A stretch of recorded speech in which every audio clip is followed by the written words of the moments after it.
อมูลจากศูนย์แผ่นดินไหวแห่งชาติลาวเกี่ยวกับเหตุการณ์แผ่นดินไหวที่เกิดขึ้นในเวลา 13:25 น.ของวันที่25 มีนาคม 2025 นี้อิงตามข้อมูลรายงานจากศูนย์ข้อมูลข่าวสารแผ่นดินไหวแห่งชาติลาวแจ้งให้รู้ว่าสถานีกวดจับแผ่นดินไหวได้กวดพบสัญญาณการเกิดแผ่นดินไหวอยู่ประเทศเมียนมาเป็นจำนวน1ครั้งมีความแรง 7.7 ลิกเตอร์และอัปเตอร์ช็อค 6.4 ลิกเตอร์และมีผลกระทบเป็นบริเวณกว้างนับแต่ภาคเหนือภาคกลางและนครหลวงเวียงจันทน์สถานที่จุดศูนย์กลางของแผ่นดินไหวครั้งนี้แม่นอยู่ประเทศเมียนมาที่เส้นขนาน 22.013 องศาเหนือและเส้นแหวงที่ 95.922 องศาตะวันออกขนาดคลื่นแผ่นดินไหวแม่น 7.7 ลิกเตอร์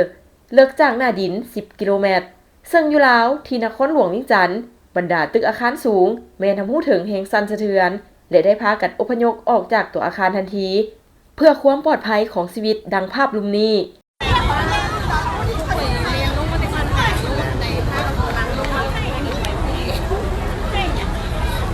เล่นดินไหวผู้ถามสักครู่หนึ่งไม่รู้ว่าอะไรไหนก่อน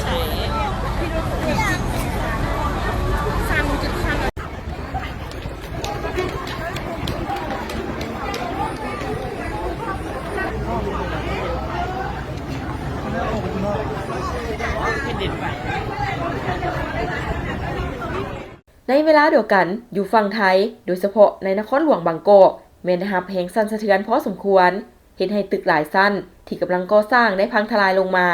เห็นให้ผู้คนที่อยู่บริเวณใกล้เคียงต้องแล่นหนีเอาชีวิตรอดอึกกระทึกนอกจากจุดนี้หลายบอนในเขตปริมณฑลก็ล้วนได้รับรู้ถึงแรงกระทบจากเหตุการณ์แผ่นดินไหวในครั้งนี้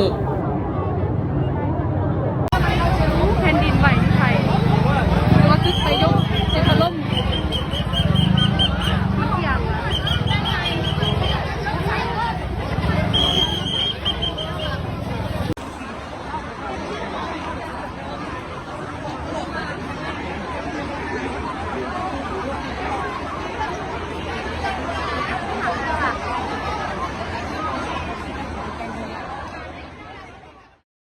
มีข่าวดีจะมาบอกสำหรับใครสนใจเช่าพื้นที่ขายเครื่องทุกประเภทและเช่าพื้นที่ป้ายโฆษณาอยู่ตลาดลาวสนใจสอบถามที่เบอร์ 02058389209 สถานที่ตั้งอยู่บ้านสุพังเมืองไซธานีนครหลวงเวียงจันทน์